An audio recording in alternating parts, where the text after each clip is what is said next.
Assalamualaikum warahmatullahi wabarakatuh. Selamat pagi Sobat Kaki Usman, salam sejahtera bagi kita semua. Bagaimana kabar Sobat hari ini? Tentunya luar biasa bukan? Pepatah mengatakan, tak kenal maka tak sayang. Agar bisa sayang, mari kita berkenalan. Kecampur rejo membeli jajanan juada. Juada dibagikan kepada para tetangga. Perkenalkan, saya Sofiatul Iza akan belajar teks deskripsi dengan mudah. Saya perwakilan dari Hamaskul tercinta. Adakah yang tahu apa itu Hamaskul? Ya, benar sekali.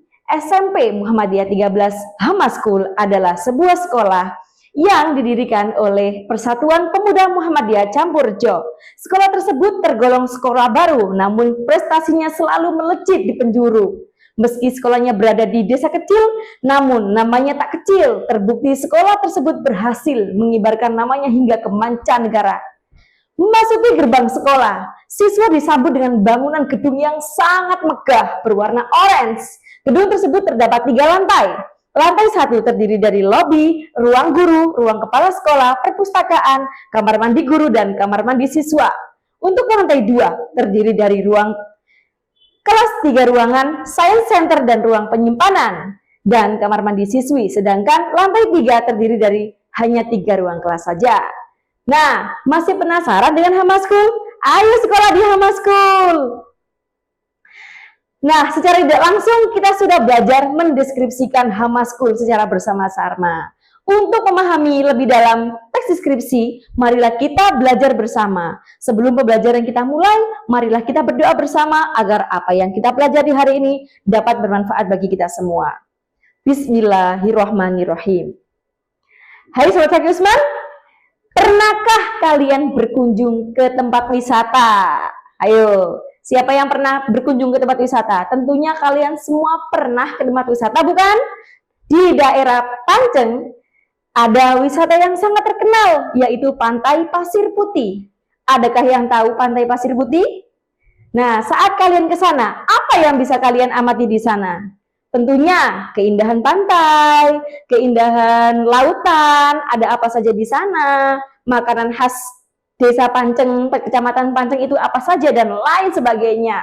Nah, itu satu tempat wisata. Selain tempat wisata, pernahkah kalian menyaksikan sebuah pertunjukan? Nah, di daerah Panceng juga ada sebuah pertunjukan budaya yang dilakukan setahun sekali setiap bulan Agustus. Budaya tersebut adalah budaya petik laut yang dimiliki oleh Desa Campurjo. Apa yang kalian amati di sana?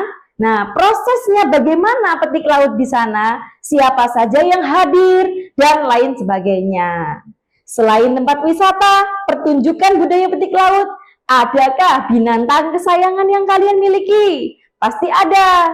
Seperti kelinci, peliharaan, kucing peliharaan. Nah, binatang tersebut, adakah kelebihan yang dimiliki oleh binatang tersebut? Setelah kelebihan, bagaimana sifat binatang tersebut? Nah, jika pernah atau jika kalian bisa menggunakan objek tersebut sebagai bahan untuk membuat teks deskripsi. Sudahkah kalian mengenal teks deskripsi? Tentunya sudah, bukan? Inti dari teks deskripsi adalah sebuah gambaran terhadap suatu objek. Apakah gambar tersebut seperti menggambar di kertas gambar atau kanvas? Tentunya tidak. Gambar yang dimaksud adalah gambaran berupa rangkaian kalimat terhadap suatu objek, sehingga dapat disimpulkan bahwa teks deskripsi adalah teks yang berisi tentang gambaran suatu objek secara terperinci, sehingga pembaca seolah-olah bisa melihat, mendengar, dan merasakan objek yang digambarkan. Selain pengertian teks deskripsi, kita masuk ke ciri-cirinya teks deskripsi. Apa sih ciri-ciri teks deskripsi? Yang pertama, menggambarkan objek berupa hewan bisa, berupa manusia bisa, tempat wisata bisa, tempat bersejarah atau suasana tertentu. Yang kedua, membuat pembaca seolah-olah bisa melihat, mendengar, dan merasakan objek yang telah digambarkan atau diamati. Yang terakhir, yang ketiga, menjelaskan ciri-ciri objek seperti ukuran, letak, warna, atau kondisi objek secara terperinci. Nah, selain itu, apa sih tujuan kita mempelajari teks deskripsi? Tujuan penulisan teks deskripsi yaitu memberikan gambaran nyata terhadap suatu objek Yang kedua, menggambarkan objek secara terperinci. Dan yang ketiga, mempromosikan atau mengenalkan tempat, suasana yang telah dideskripsikan kepada pembaca. Nah, ragam bahasa yang digunakan dalam teks deskripsi ada dua. Yang pertama, menggunakan kata konkret yang bisa diserap oleh panca indera, bisa didengar, dilihat, dan dirasa. Contoh, saat pagi hari di pantai pasir putih, kita disuguhkan dengan pemandangan matahari terbit yang sangat memesona. Yang kedua, menggunakan kata kerja mental. Menggunakan kata kerja yang membuat benda mati seolah hidup kembali. Seperti contoh, matahari pagi itu tersenyum mesra ketika menampakkan wajahnya. Nah, selain itu di dalam sebuah teks pasti ada struktur teksnya.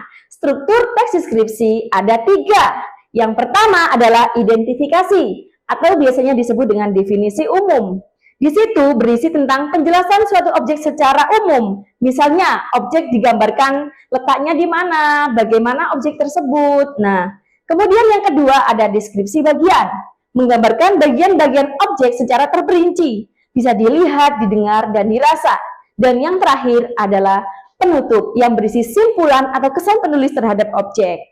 Untuk lebih mudah menghafal struktur teks deskripsi, yuk kita bernyanyi bersama. Struktur teks deskripsi dalam lagu Kalau Kau Suka Hati. Pasti kalian bisa semua kan? 1, 2, 3. Struktur teks deskripsi ada berapa? 3. Struktur teks deskripsi ada berapa?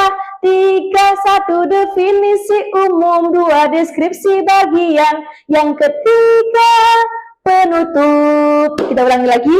Struktur teks deskripsi ada berapa? 3. Struktur teks deskripsi ada berapa? 3. 1 definisi umum, 2 deskripsi bagian, yang ketiga penutup. Struktur teks deskripsi ada berapa? 3. Struktur teks deskripsi ada berapa? 3. 1 definisi umum, 2 deskripsi bagian, yang ketiga penutup. Nah, mudah bukan untuk menghafalkan? Jadi, siapa yang sudah bisa membuat teks deskripsi sesuai dengan strukturnya? Jika sudah, jangan lupa like dan komen di bawah ini. Jangan lupa, enak sekali mencarinya di tepi pantai. Cukup sekian dan terima kasih. Semoga bermanfaat materi hari ini.